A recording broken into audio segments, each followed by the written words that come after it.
Ladies and gentlemen, boys and girls, denizens of underworld everywhere, welcome to Geek Syndicate episode 372, where we do what we always do, bring the sass back to geekdom. I am Mons, and he is... Nuge, Olet, Nuge. Did you just say Olet? Yeah, Olet. Old school. Oh, I could have gone, have it, you slag. Have it, you slag. Yeah. This is what happens when you've been watching like old school TV because you've been writing a book set in the 80s. What have you been watching? So I've watched a lot of the Sweeney. Put your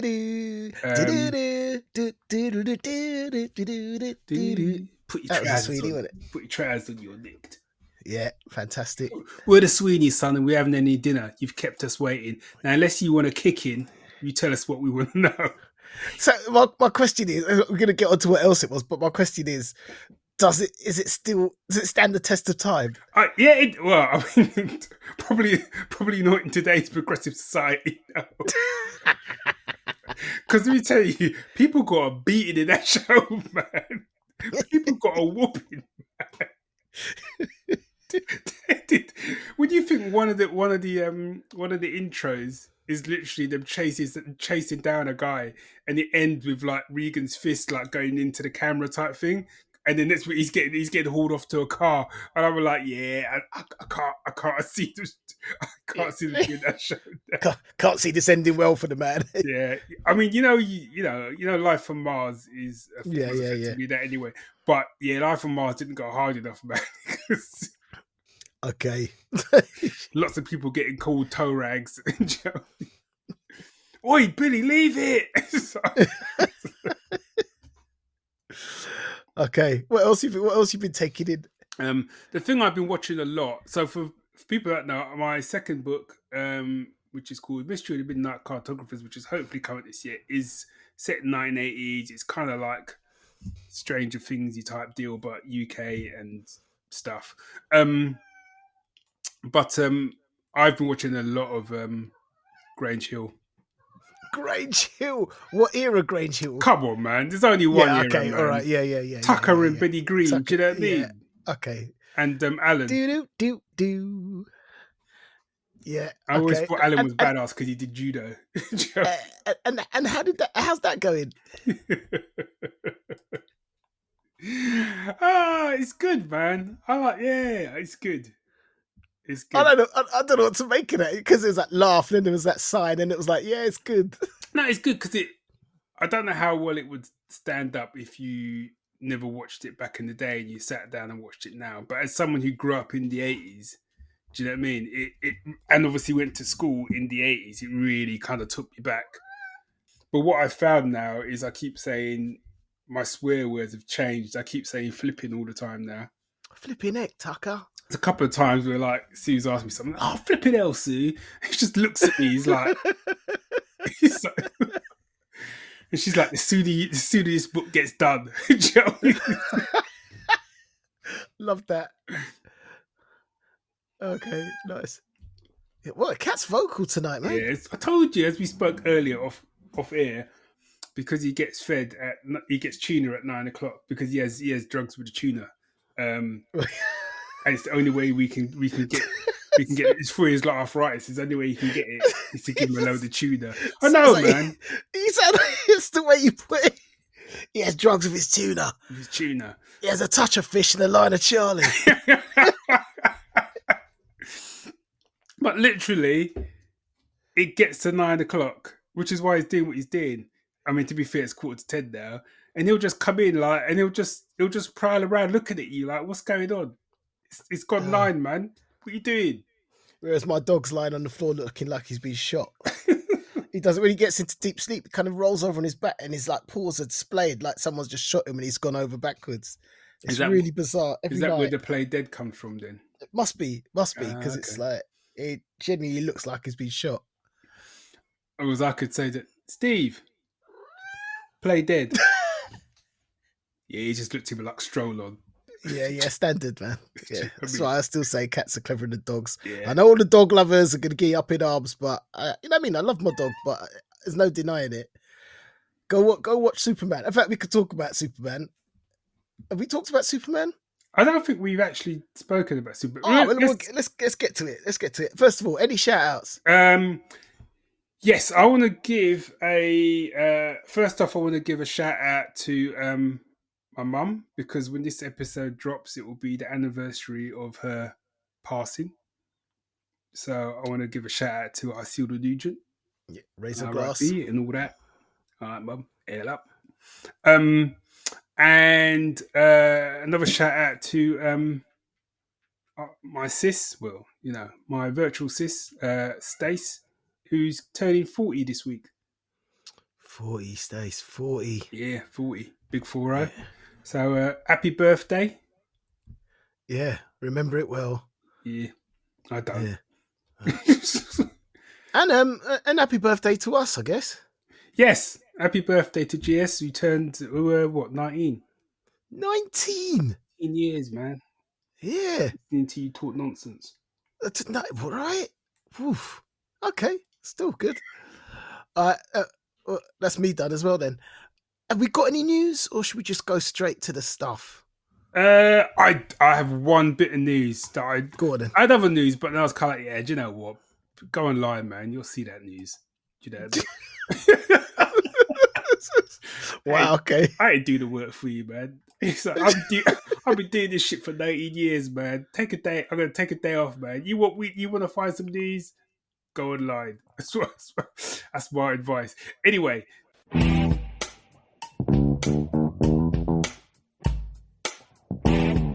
This year is 60 years for Thunderbirds. Yes, I saw that actually. 60 years. And not only are they releasing a Blu-ray or 4K Blu-ray, whatever, with all of the episodes. Okay. It's going to be like a sort of special. You know what my question is? Go on then. Will it have the original hand? Do you know what? The original stuff was better. All the changes. Well, actually, the big change is hand shooting first, I suppose. I'm like, are they going back to the original or what? What are you talking about? Sorry, do you know what? What the hell has Han Solo got to do with Thunderbirds? Do you know what? You weren't even listening, were you? No, it wasn't, because my next question was, did you watch any of the new Thunderbirds cartoon?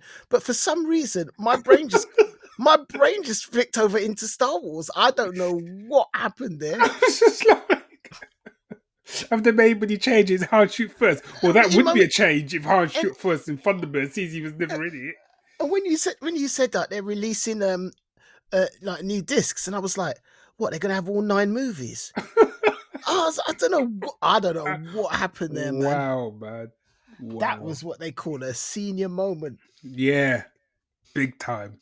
With style. So not only are they bringing out Thunderbirds in 4K, brand new audio, they're dropping it in cinemas. Are they? Yeah, they're screening Trapped in the Sky and Terror in New York City. A couple of good ones. Trapped in the Sky is season 1, episode 1. That's the Fire Flash one. It's the one where it's got it can't land, and they've got like 3 buggies, and it lands on the buggies. Yeah, remember it well, man. That one's etched in my brain. That's an episode, man. I remember one where they must have poured a whole heap of water down one of the puppets because he was just sweating. They're always sweating, man. But it was like, it's like he couldn't move. It was a movement trigger or something, so he had to stay still, and it was like out in the sun. They're on like a bridge or something, isn't it? Yeah, something like that. Yes. Yeah. Yes, I remember. I think it is not Gordon. He's the one in he's one up in space. It's the other one. It's the youngest one. Alan. I think it's Alan and Tintin.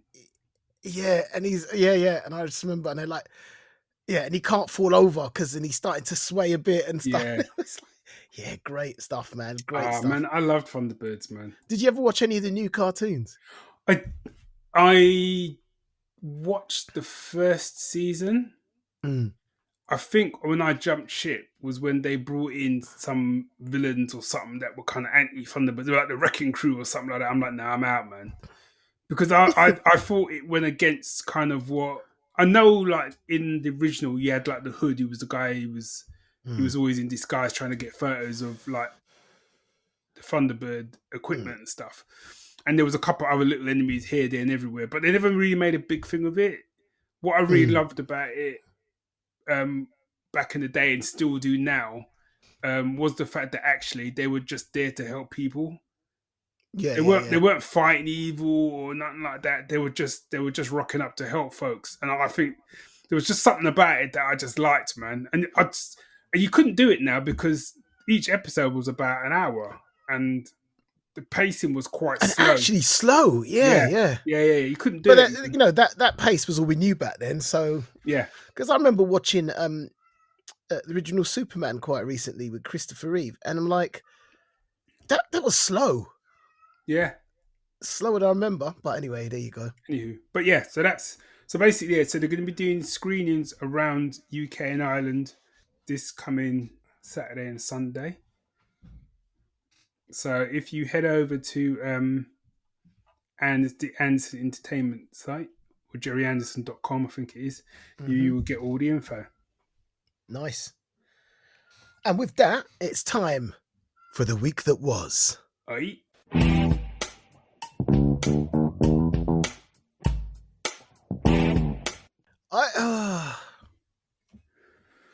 I've got so much to say, man, about so many things. I don't even know where to start. Would you want to talk a little bit about? Because I know I spoke about it with Stace, but me and you haven't spoken about the new Superman, have we? So I saw the new Superman film. Should we preface this? Are we spoiling or not? We mild spoiling, or will we do mild spoilers? Okay, so mild spoilers for Superman peeps if you've not seen it. Yeah, but, I mean, I don't think we'll spoil any plot lines. Yeah, because let's be honest, it's he flies and Lex Luthor's in it. Do you know what I mean? So first spoiler, I loved the beginning watching Superman get beat and be just. I mean, it's literally the first minute of the movie. So ain't no big spoiler. And literally words come up and say this is the first time Superman's ever been beaten, and he's a mess. And then the dog comes, Crypto comes, and from that moment on, I was in because I'm sitting there going, number one, that's my dog. Yeah, same kind of furry white shape, going same one ear, one ear up, one ear down. It's like mine. People go, oh, he's so cute. How's he do that? And dog was stupid, man. and I'm watching it going, this person, whoever does this, obviously loves dogs, but has got them right because dogs aren't like he's loyal, and he's like, and it's like, yeah, you want him to do, he'll fight because he's being loyal, or he'll take stuff out because you go get the toy, not because he's figured out that's a great thing to do. Do you know what I mean? He's literally a dog. As a segue, here's a little test. Everyone listening who has a cat, I'm gonna put my hand up and admit that I've done this. I have laid on the ground and pretended to be dead to see what my cats will do. You've been watching too much YouTube, right? Man. What do you mean YouTube? That's a thing people are doing with their dogs. Yeah. I don't. That's the thing I would do because that's me. Do you know what I mean? Yeah. But I laid down and finished it. Literally, Trevor came up to me, kind of sniffed, and was like, yeah, whatever, man. And and literally the next minute I heard all I could is crunchy because he was eating his food. Do you know what I mean? Look, to be fair, that's what a lot of these dogs were doing. It's like, okay. So people would be getting their friends to come in like hooded and pretend to like beat them up to see what the dog does. Wow, that's theatre, man. Jeez. Most of the time, dog like gives a couple of barks and then takes the opportunity to like finish off any food that's lying around. No, but it's probably like, I don't know where my next meal's coming from. He's clearly getting next door. You know what? Maybe they're not as stupid as I think. But back to Superman. Yes. So all my three girls came to cinema with me to see it, and my wife, of course. And the youngest one struggled with it. I mean, it's quite long, like all movies are these days. And what kept her was the dog. Oh, okay. Dog did it. Basically, she come up to goes, when the dog's going to be on the screen again? I don't know. That's my first time too. And but I really enjoy. You know what I mean? I'm not one of those people who go, see, Snyder could have learned a thing or two. I enjoyed what Snyder brought to the screen. Yeah. This is something completely different, and I also enjoyed this in a very different way. Yeah, it was. I just really enjoyed it. I liked David, what's his name's iteration of Superman. I liked his relationship with Lois.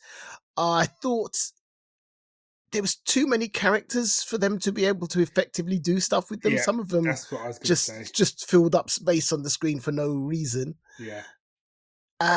Off the top of my head, that's pretty much the only criticism I've got. See, for me, I felt, going back to what you said about the characters, what was a shame of it is because there's other films where they've overstuffed with characters, and I didn't really like the characters, and they were overstuffed. Do you know what I mean? Whereas this one, I actually liked all of the characters, and I wanted to see more of them, but I felt there were too many. With the time you had and the amount of characters you had, the whole kind of Daily Planet crowd, I felt got done a disservice. Absolutely. Absolutely. You could have given me a Daily Planet show, right? And I'm there. You know what I mean? Like a kind of Gotham Central, but it's like, you know what I mean? Like Daily Planet. I'm there. You know, but I just felt like they just didn't get enough screen time. But where were you giving the screen time without sacrificing more of the plot? It wouldn't work. Well, there's a bit where the Daily Planet gang, as I should now call them, got in that little kind of space capsule thing that Lois was piloting, and there was a black guy in there. I don't even know his name. No, I didn't know his name. Was there a black guy in there? I was just going to go, was there a black? No, I mean, Perry White was in there. There was a... Hold on. No, because it was another black guy. I'm sure... you just drop it. It just be radiant black folk. Well, I'm typing in the Daily Planet gang from the Superman movie. Right. So, yeah, there is. Oh wow. Okay. Yeah. Was he sports or something? I don't know. No. Okay. He was. Oh wait. Yeah, because I've got a picture of him there. There's a black guy. It's a black guy. Wow. Yeah. Oh well. Okay. Unless I missed it. Anyway, however, on the flip side, that is how you do Lex Luthor, and that is how you do Mr. Terrific. Yep. 100%, man. I thought Lex Luthor was. I thought he was really good, actually. On the money. Yeah. I thought he was really good. I've been waiting for a while to see Lex Luthor like that because never really got him right. Do you know what I mean? Mm. But yeah, he just had that right kind of, and I liked his plan. I like, and you actually go, actually, this dude is actually a genius. Yeah. And he did something, and this I won't say because it is a spoiler, so it's quite a big spoiler. But he did something in the film, and I was like, it shocked me because I wasn't expecting it to happen.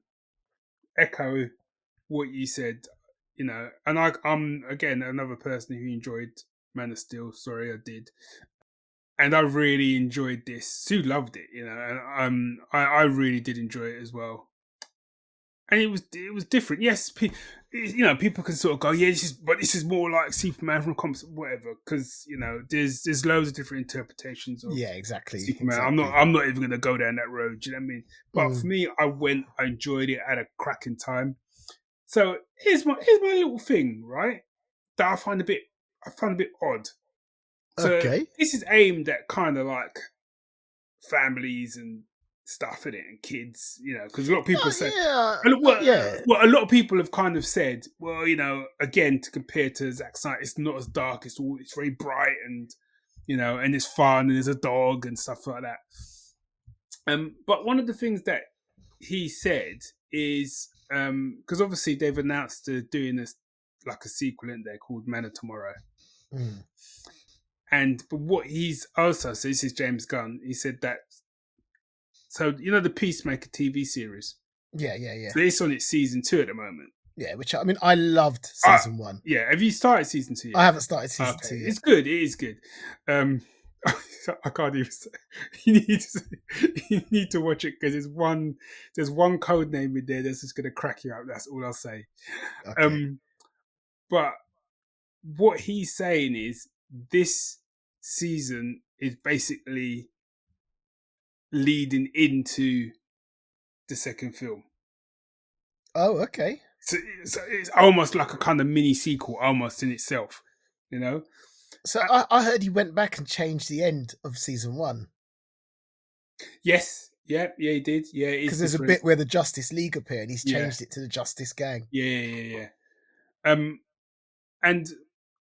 But what he's basically saying is like, yeah, everyone needs to watch this because this is gonna like really lead into like the second film and stuff. But I'm like, that's all great, but you're not gonna sit there. Like, for example, you're not gonna sit your girls down in front of Peacemaker season 2. No, And go, no, yeah, no. kids, you You need to know watch what? this so we can watch Superman. That's an excellent point because they're not watching. No way are they watching Peacemaker. So I'm like, who? So I'm confused. Do you know what I mean? Because I'm like, I don't have a problem with it because I'm a 56-year-old man. But like, if you're saying this is kind of almost like a soft sequel thing, then surely you should have found a different way to have done that. Something so that everyone can watch it. And Peacemaker, as much as I enjoy it, Peacemaker ain't for everyone. No, not at all. It's quite niche. It's quite a niche show. Do you know what I mean? So yeah, it's interesting. It's an interesting take on it. Because on one hand, like I said, he's trying to say like, yeah, we've gone back to Superman, it's for everyone and stuff like that. You know, but your next kind of chapter of it is something. And don't even get me started on their very first outing in the DC. So here's my thing, once right. You're trying to say that your new DC is all bright and all singing and dancing and everyone's happy and and your first thing that you give to people is Creature Commandos, which I only finished watching last week. And again, I loved it. I loved it, but I'm like, what the hell? Yeah. Do you know what I mean? This is your first thing you're dropping to people to sort of go, yeah, it's a new door, it's a new day, and it's all positive. Wait, ain't in that cartoon, man. No, it ain't. It's grim, man. It's grim. That cartoon was good, and I enjoyed it, but it was grim as all hell, man. Yep. I'm right there with you. You've made a very good point, which I hadn't clicked. That's a really good point. Wow. So the tone for me is it's all over the shop, man. Yeah. Which is a great segue to move on from that. Okay, I'm interested. To Star Trek: Strange New Worlds. Oh man. Okay. So okay. I'm gonna preface this by saying the first season of Star Trek: Strange New Worlds, I was like, this is my favorite Trek bar none. I love this. I'm all over this. Second season, I absolutely loved when they took some chances. Yeah. And some were hit, some were a little bit missed, but overall, I still came out of it going, love this show. Third season come along, and I still love this show, but I don't know what happened. Suddenly, I mean, like for the mid-portion show, it became the Spock romance show. And I'm like, this ain't Spock. He's just like chirps in everything left, right, and center. What the hell? And some of the episodes, I'm like, okay, that was fun, but what? And I just don't. And then the finale. Have you seen it all? Season? I've seen it all, man. I've seen it all. And then the finale came along, and I'm like, okay, so we're getting back on track now. I'm feeling it. I've never been so disappointed. No, I wouldn't say that far. It's not the most disappointed I've been, but I was like, well, where was this cataclysmic clash that I was waiting for? There's a scene where two entities encounter each other about 3 episodes back, and it is on. It's like, wow, what's happening? Boom, boom, boom. And then in this one, it came like, they're face to face. It's over. Yeah. I was like, what just happened? It was really, I still like this show, and I'll still come back for the next season, but it was uneven, man, and it wasn't as So, cohesively enjoyable as the first two seasons. for me, Also, go on. well, actually, no, I'll leave this to you because you might say what I'm thinking. So for me, I agree with everything you said. First two seasons, loved out of the gate. And I remember you ringing me to say to me I needed to like get on the season finale of season 2, and you just kept going, man, that's how you end the season. And I watched that season finale of season 2, and I was jaws on the floor by the end of it. I was just like, I don't know where this is going, but I'm here for it. And then it just got wrapped up in the first episode, and I was kind of like, okay. And then the next episode was so far the other way. I was like, what is going on? And so people who say this isn't like Trek, I disagree, because Trek has always had a history of doing out there episodes. Yeah. Right? You know what I mean? Like Trouble with Tribbles and all that sort of stuff, right? Give me a second. I just need to let the dog out the room because he hasn't figured out how to back the door open like the cat can.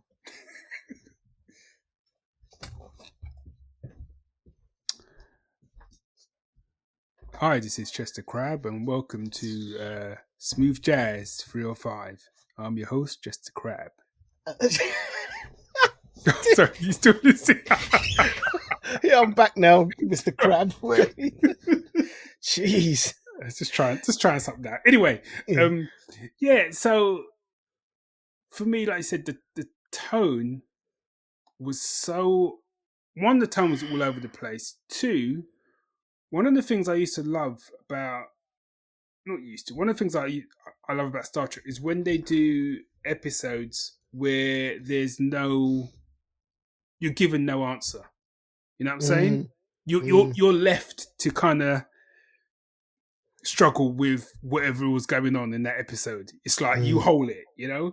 And for me, one of my favourite episodes, which I think was in season 2, which was around Dr. Mbenga? Yep. Mbenga, who for me is like, he's MVP in this, you know what I mean? Yeah, for real. As far as I'm concerned. Give me my Mbenga show and I'm all good, right? And Nurse Chapel, right? Who they done them to a disservice, man, because in season 2, them two were running things, man. For real. And they did an episode where you met like this war criminal, Klingon war criminal. Remember that one? Yeah. And it ended with this wicked scene between him and Pike, where it was this whole thing of like, you know, did he or didn't he do this terrible thing? And like Pike was being all kind of like classic captain type thing, you know, there's rules and blah blah blah. And Benga's kind of like, you know what? I'm paraphrasing. This isn't what you said. You know what I mean? But it's like, you know what, man? Me and you've been mates for a long time, right? But you ain't lived my life. You know what I mean? You ain't walked in my shoes. You know what I mean? You've got the privilege of your position to be able to like look at things like that. I don't have that privilege because I've been in the mud. Do you know what I mean? And then Pike kind of walks off, and that's how it's left. And I love that. I love when I have episodes like that. There's no easy answer. And it's like, oh no, kids, hang on a minute. Just wait for episode 3 because they kind of deal with that again. And they basically answer that question for you. And everything's all good. Don't worry about it. And I was just like, why would you do that? You didn't need to go back to that. You know what I mean? So that was something that really, really bothered me. But I think it's fallen into the trap a little bit this season of where it's become more about the crew than what they're dealing with. Yeah. You know, but also, I'm like, you say the crew. It was it was 90% Spock and his romance problems. Yeah, it was, and I just didn't. And it was just it was a lot of the episodes would have been episodes that would have just been the one episode in the season. Do you know what I mean? Like the episode with the Squire dude, the episode with the testnet New Holodeck, the episode where they're Vulcans. All of these ones would have been ones which had just been that one episode in a season. And in some ways, if they'd done that, they probably would have held more weight with me. Yeah, But absolutely. because they were coming every other episode, I'm like, look, man, I get it, but you've only got 10 episodes, man. We ain't got time for this. Exactly. Come on.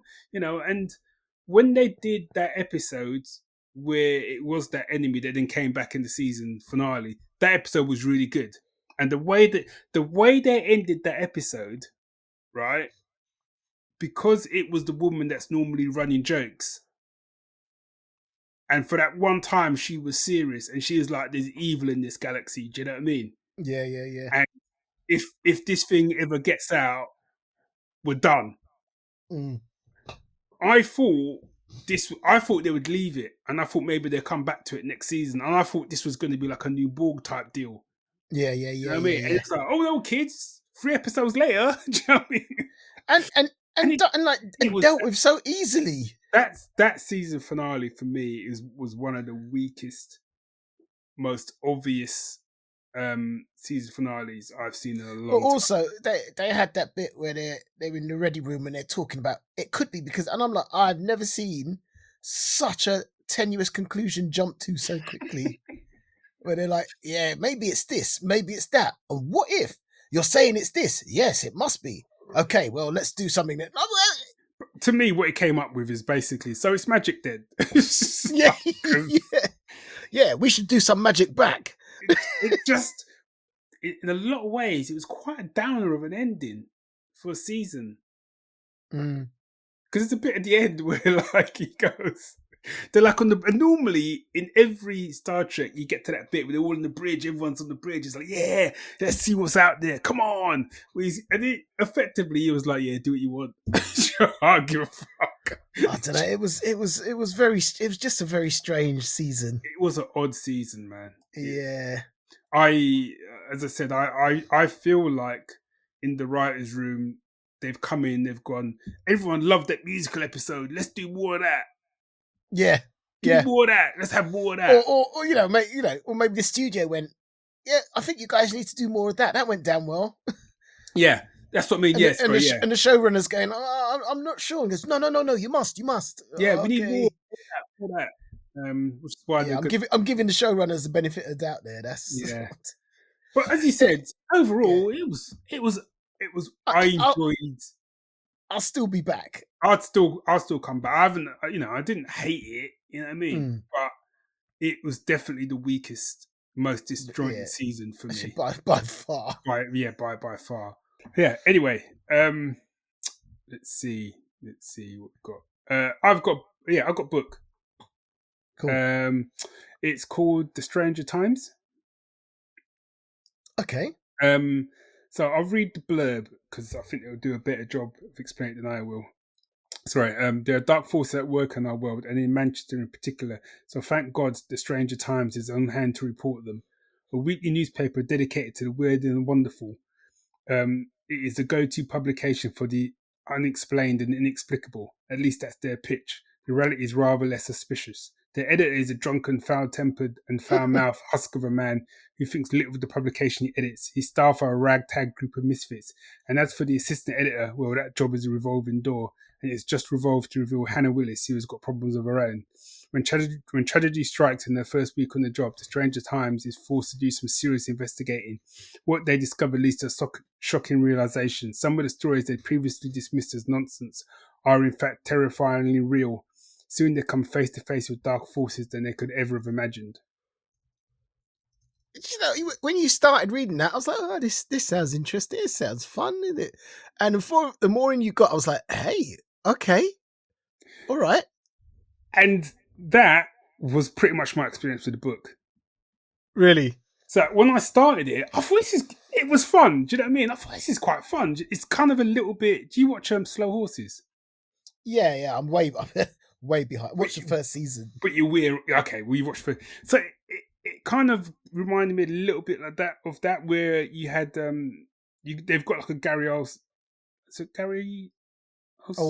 Oldman type character who's like the editor. The editor, yeah. He's basically he's just a bum and he's just having a go at people left, right, centre. And he's quite funny. So it had that sort of vibe to it, but then I was like, it's good fun. But then as it went on, there's some world building that goes on, man. Right. There's Okay. there's some world building, and you're like, I did where it ended. I was like, I did not expect it to end up there, even though the fun never stopped. It was still quite a funny book and whatever. But where it ended, I was like, that was not what I was expecting. So I've started, and I listened to the audio drama, and the narrator in it is really good, although he's Nigerian, leaves a lot to be desired. But anyway, uh, you know, his accents are good, but you know, it's just but I'm on book 2 now, and yeah, I get a sense, man. And even book 2, there's stuff coming. You can see it's building. Things are already starting to build. I don't know how many other books there are in the series actually.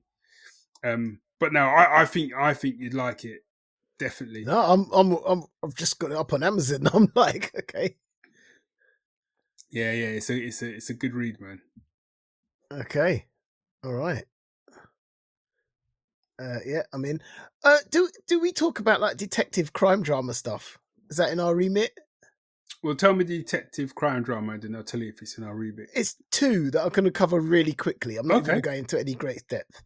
So, number 1, as Siobhan and I sat down, what should we watch? We got a number of things on the go, but we just felt like something different to everything else we had. Mm-hmm. Saw Department Q. Thought, let's give that a go. Oh yeah. We rinsed the whole series in a week. Yeah, it's cracking, isn't it? Cracking. So for those who don't know, it's about it's a detective based up in Scotland who is just a bit of an arsehole, to be honest. But the problem is he's really clever. And he's really good at his job. But he gets shot and he's off work, and then he comes back from work, and basically they want him out of the way, so they put him in Department Q to look over cold cases, and he gets he assembles a ragtag team around him of really interesting characters. And I thought it was going to be like a case a week, but it's one case across the series, and it is so damn good. The characters are great, the plotting is great, the scripting is great. It was just so good. Is that on Apple? It's on Apple, isn't it? No, Netflix. Netflix, yes, that's right, Netflix. I can't remember his name now. He's kind of second in command, dude. The Syrian guy. Yes, him. Yeah, man. What a character! What a character, man. Akram Salim.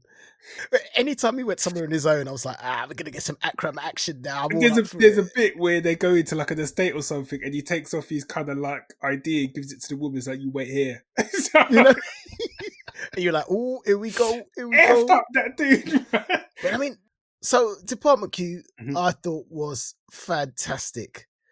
Unfortunately, I then went on to watch a movie that I was really looking forward to, which was another like detective crime drama. Okay. And a totally different feel. I'd read the books, and I read one book and I had to read the whole series, and I freaking loved it. The way it was written, the way it did characters, the way it had humor and depth and darkness and made you feel for people and lament getting old and all of this. It was amazing. And then I watched the Thursday Murder Club.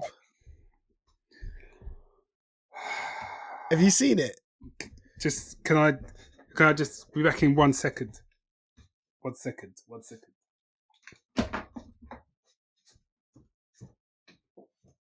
I don't know what's happening. It sounds like he's going down. What? Was he gone? Okay, so here I am again on my own, going down the only road I'll ever know. I don't know the rest of the words. Key. So, L is for the way you look at me. I'm back. Okay. Sorry, I couldn't talk about this film without having a whiskey in my hand. Oh dear. So I, like you, I've read the first 2 books. Mm-hmm. Really enjoyed them. agree with everything you said. So, you know what, right? They dropped the trailer for this, and I watched the trailer, and I was like, this feels wrong. And I mean, the first thing that struck me as wrong was the casting of Pierce Brosnan as the character Ron. Thank you. Ron is wrong. Thank you. That's what I said. And the worst thing was you had Pierce trying to do this almost Cockney accent, but not. I mean, it was awful. It was awful, just... man. The thing is as well, like in the book, man, Ron just can't. Personally, I still think Ray Winston. I mean, it needs to be someone rough and tumble. Do you know what I mean? Pierce Brosnan is smooth, and he can't ever be anything else, man. He can't not be smooth. It just looked like Pierce Brosnan putting an accent on. It just didn't.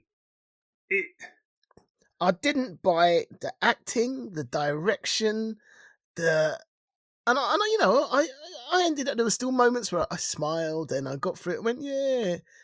The more time has passed, the less good things I have to say. I was the same once. We watched it the day it came out, and it finished, and I was like, she was like, what do you think? And I was kind of like, yeah, okay, yeah, it was all right.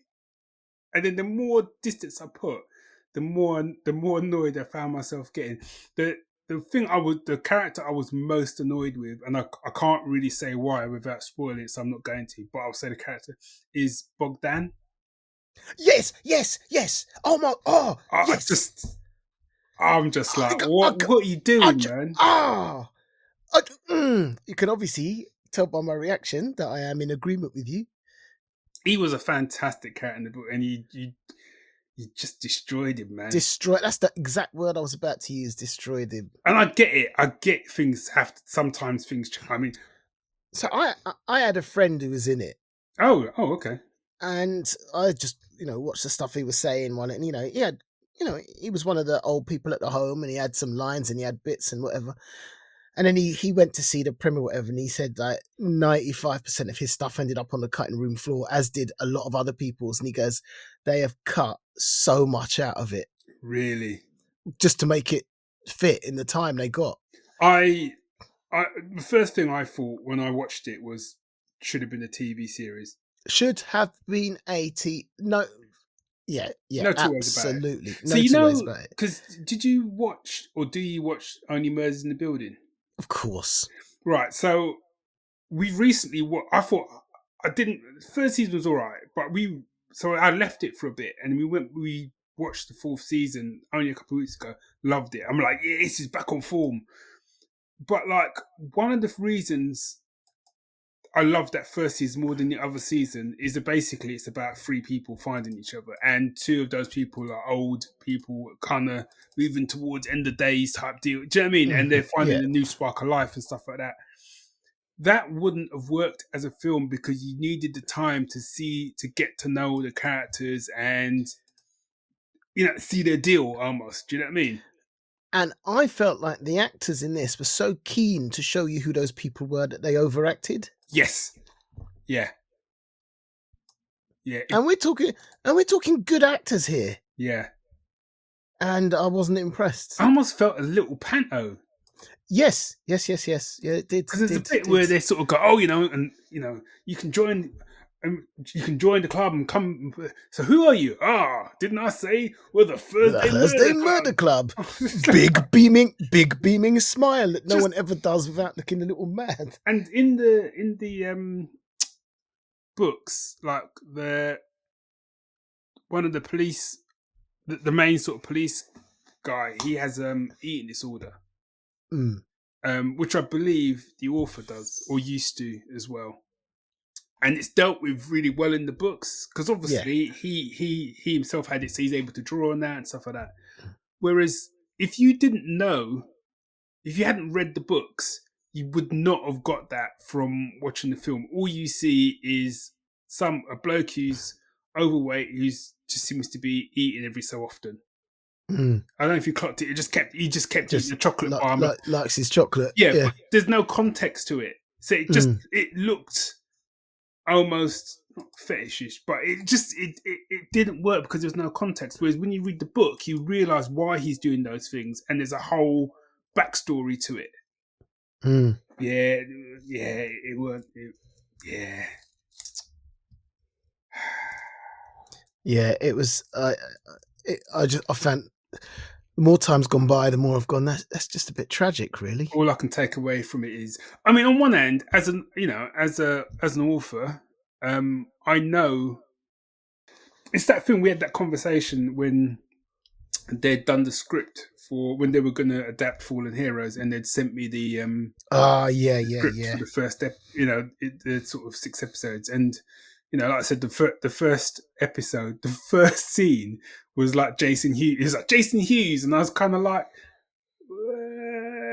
well, he's Jason Shen, and he's Chinese British. No, he's just British. It's just like, okay. And there's like Kakuri, who has special powers and can see people's minds, but she doesn't. She's just really good at her job. So I get that they make what I'm saying is I get that they make changes, but wow, all I can say is, man, Richard, I hope you got paid a shed load. Yeah, right. But it must have been for him. It must have been a buzz, regardless of what he might think of the final product. To see Helen Mirren, Ben Kingsley, Pierce Brosnan, and Celia Emery like playing his characters, regardless of what he thought of the final. Because he must have an opinion that he's never going to share anyway. Yeah, it's still going to be up there for him. You know what I mean? But I just think for the rest of us, I just think should have been a TV show. I mean, yeah. I think being a TV show would have solved a lot of its problems. It would have done. I also think the actors, either we would have got used to the actors playing those characters, and maybe they would have calmed down a little bit. Yeah, exactly. Because it's almost like we've only got 90 minutes. I don't know how long the film was, if it was 2 hours or whatever, but it's like we've only got 2 hours to get these characters. Do you know what I mean? It just felt like everything was just overblown and overdone. Yeah. Did you see the author's wife in it? No, but I don't know who he's married to. So it's Ingrid Oliver. Was she in it? Yeah, she was. I did know that. She was Joyce's mum. Was that who she was? Yeah. Not Joyce's mum, Joyce's daughter. Joyce's daughter, sorry. Yeah. I thought there was something familiar about her. I just couldn't place her. Yeah, and you remember her from Doctor Who when she was a science officer in UNIT. Again, fair play, man. It's like, and the other thing was like there was Joseph Marcel, who was the Father Mackie. Father Mackie had a fairly big role in that book, and in this one, it was like in the film, it was just like there was actually no point to him being there. No, and I think, like you said, going back to what your mate's saying, it now hearing that, it did feel like a lot had been taken out. I'd be really interested. I don't know if they ever do, but if there was a director's cut, yeah. Wow. Yeah, but now we've got that out of the way, you can finish your whiskey. Yeah. I will say briefly, I've been reading, I haven't finished it yet, but I've been reading, I think you recommended this to me, Lois Lane, Enemy of the People. I saw you said you were reading that, and I was like, why does that sound familiar? I'm sure I've read that. You were? Yeah, I think you told me about it. Yeah. It's by Greg Rucker. Yeah, I mean, Greg Rucker just hits it every time. It's killing it, man. It's killing it for me. I think I'm going to reread it because I'd had a little bit of a gap because I was working on the book and stuff. It has got a lot of... It is a complex plot. It's one of those ones where you might start watching something on TV and you go, oh, wait, I've got to pay attention. Yes, it's a little bit, and because I left it for a week, came back to it, and I was kind of picked up, started to read it. I was like, I don't know what's happening. Yeah.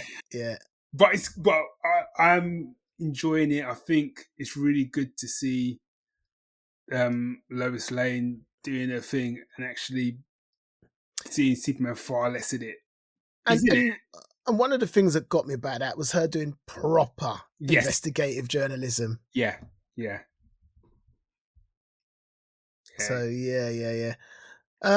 I might. How much time? How much time we got left?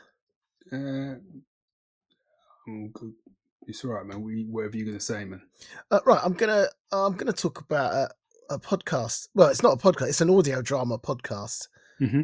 So it's just an audio drama in podcast format, basically. So it's just I'm never sure how to define it. It's a serialized audio drama. How do? Yeah, it has the catchy title of Centromika Kakuri Log Jupiter. Okay. Now it's by a guy I met. So I was at a Game Awards and I sat next to this guy Liam, and he was there for his audio drama. So he's written this audio drama and he stars in it. And I thought, I like it. He goes, it's really it's got a lot of humor, but it's got a lot of vulnerability and introspection in it, and it's really sweary and it's sci-fi. I was like, I'll give it a go. It's 10 episodes. They're about between 15 and 20 minutes each. Okay. So it's not hard to do. And it starts off, and there's this bloke, and he's basically it's like he's keeping a personal log. But you're not getting all the information at first, and you suddenly realize he's in this station opposite, orbiting Jupiter, a moon of Jupiter.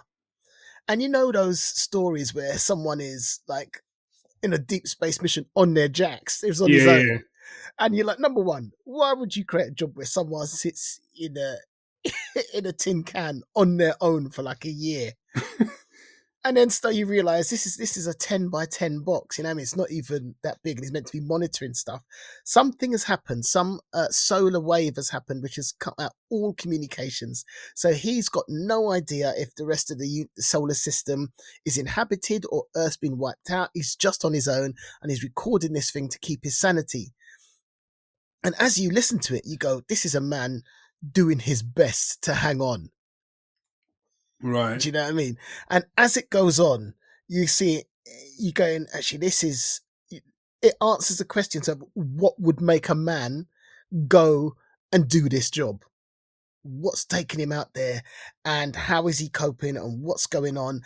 And I just think it's a masterpiece of character writing. Wow. Okay.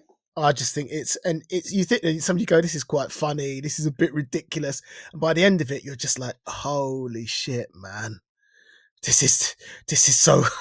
Whoa, I feel like I've been through like someone chucked me in the washing machine and put it on spin. Damn. And let me out. It was like, and it was so, and there's no easy answers here. It's like that what you were saying about Star Trek. It's just like you just got to deal with what you're getting. Yeah. And it's just like, I just thought, number one, so well written. Number two, so amazingly well performed. You could actually believe that someone hasn't written this for entertainment. They're actually like on this space station cracking up. Yeah. So I couldn't recommend it enough. Centromika Kakuri Log Jupiter. I'll send you a link so you can put it in the notes. Nice. My last one, because I feel like I have to give this show props, because everyone's, like, for example, everyone's talking about like Strange New Worlds, but I just feel like people aren't talking about this show, and I feel it's a real shame. Is Foundation. Oh man, is that bad? Yeah, okay. See, so season 4 is just finished. Oh damn! I haven't seen any of. I saw season 3. I haven't seen any of season 4. And I get a sense, because I think there was a whole thing where it nearly got cancelled after season 3, but I think they'd come back, but there was a reduced budget. And I think you can kind of, if you know what you're looking for, I feel you can see that it's been reduced. But I think it doesn't stop the quality. What hasn't reduced is the quality of the acting, the story. Yes, I haven't read the Foundation book, so I'm all good. Right? So it's probably better that way. Yeah, I'm all good. So for me, it's just a space drama. But I love it. I absolutely love it. And there's a part of me that is just waiting to see the story where it gets cancelled. Right. There's something telling me at the back of my mind it's not going to get picked up. It's coming. If the end is nigh. Yeah, yeah, because there's no one's talking about him once.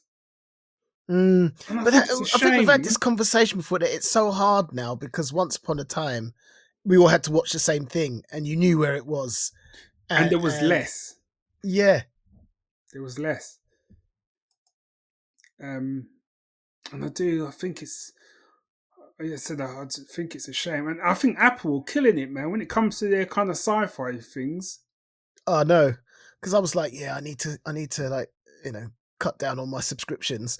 And I went, okay, no. I'm keeping Apple. And actually I'm keeping Paramount as well because I started watching something on Paramount. I'll talk about that next time. Cool. But it's a sci-fi show that nobody knows. I just stumbled across it. No one's ever mentioned it to me ever. I've never heard it referred to at all. Just tell me the name and then I can make a note. It's called Beacon 23. Wow. I was all set. Yeah, I'm watching that. Never heard of that. Exactly. And do you know who it's Lena Headey? Oh, from my girl from Sarah Connor Chronicles. Yeah. Wow. And Game of Thrones. Yeah. Yeah. Nah, she'll always be Sarah Connor, man. Yeah, fair. That show was boom. Yeah, it was. It was. And I'm like, we've been at it for a while, so I'll tell you more about it next time. But cool. I mean, I was like, where did this come from? How is it on it's finished its second season and I've never even heard of it. Beacon 20. Okay, man. Okay. I was looking for something to pick up the sci-fi slack after Foundation. I want to try Silo, but I think I tried the first episode of it. But what I'm after is more expansive stuff rather than introspective. Do you know what I mean? Yeah. Yeah, I get you. I think it's great. I think Silo is great, but if that's what you're looking for is more expansive stuff, that's. I want to see spaceships and dudes with lasers. Do you know what I mean? Yeah. I mean, Beacon 23 is probably not the. I mean, the thing with Beacon 23 is the whole series is set on Beacon 23. Okay. So they have one set. Do you know what I mean? Keeps the cost down. No, it does. But and what is interesting about it is like, so you've got this stuff happening there, but some of it relates to stuff that's happened in the past. So one episode, you don't see any of the main characters because they're focusing on the first ever inhabitant of Beacon 23, and then they focus on someone else who was there. So there's about 3 episodes which you don't see any of the main characters.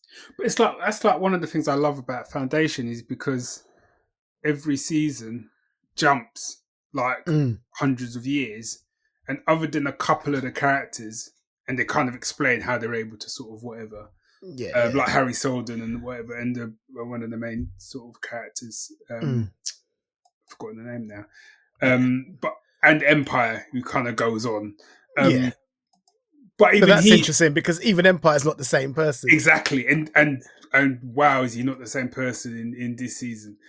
But other than that, you get a whole new cast every season, other than those sort of touch points. And I find that quite fascinating. I mean, I suppose that is something that is in the book. Every chapter was a brand new set of people because it went through time. It went, I think they did like 1,000 years in that book. Do you know what I mean?